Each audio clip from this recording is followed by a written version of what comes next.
भारत की पहली प्रधानमंत्री इंदिरा गांधी एक अजीम शख्सियत थी। कहा जाता है कि उनके भीतर गजब की राजनीतिक दूरदर्शिता थी और शायद यही कारण था कि मात्र 11 साल की उम्र में उन्होंने ब्रिटिश शासन का विरोध करने के लिए बच्चों की वानर सेना बनाई। लेकिन वर्ष 1975 में आपातकाल लागू करने का फैसला करने से पहले भारतीय राजनीति एक ध्रुवीय सी हो गई थी, जिसमें चारों तरफ इंदिरा ही इंदिरा नजर आती थी। इंदिरा की ऐतिहासिक कामयाबियों के चलते उस समय देश में इंडिया इज इंदिरा का नारा जोर शोर से गूंजने लगा था। हालांकि इंदिरा गांधी की राजनीतिक छवि को आपातकाल की वजह से गहरा धक्का लगा।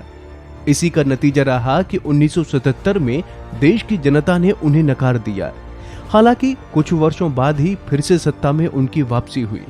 उनके लिए 1980 का दशक खालिस्तानी आतंकवाद के रूप में बड़ी चुनौती लेकर आया। जानकारी के अनुसार ऑपरेशन ब्लू स्टार को लेकर उन्हें कई तरह की राजनीतिक समस्याओं का सामना करना पड़ा। राजनीति की नब्ज को समझने वाले इंदिरा मौत की आहट को तनिक भी नहीं भांप सकी और 31 अक्टूबर 1984 को उनकी सुरक्षा में तैनात 2 सुरक्षा कर्मियों सतवंत सिंह और बेअंत सिंह ने उन्हें गोली मार दी। कहा जाता है कि दिल्ली के एम्स ले जाते समय उनका निधन हो गया। लेकिन इंदिरा गांधी की कई ऐसी बातें हैं जो उन्होंने अपने भाषणों के दौरान कही थीं, जिन्हें लोग आज तक भूल नहीं पाए हैं।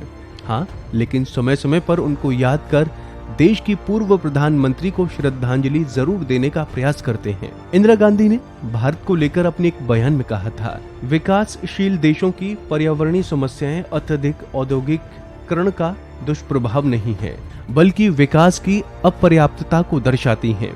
इसके अलावा एक राष्ट्र की ताकत अंततः इस बात में निहित होती है कि वो अपने दम पर क्या कर सकता है, न कि इसमें कि वो दूसरों से क्या उधार ले सकता है। इसके अलावा उन्होंने कहा था कि अवसर प्रदान नहीं किए जाते हैं, उन्हें हथियाना चाहिए और उनके लिए काम करना चाहिए और इसके लिए दृढ़ता और साहस की आवश्यकता होती है। इंदिरा गांधी कहती थी कि आजादी के लिए लड़ने वाले सभी लोग मेरे हीरो थे। मेरा मतलब वो उस तरह की कहानी थी जिसे मुझे स्वतंत्रता संग्राम आदि के बारे में पढ़ना पसंद था। लेकिन उनके सभी भाषणों में एक बयान बहुत प्रसिद्ध है, जिसमें उन्होंने कहा था, अगर मैं देश की सेवा में मर भी जाऊं तो मुझे इस पर गर्व होगा। मेरे खून की एक एक बूंद इस राष्ट्र के विकास में योगदान देगी और इसे मजबूत और गतिशील बनाएगी।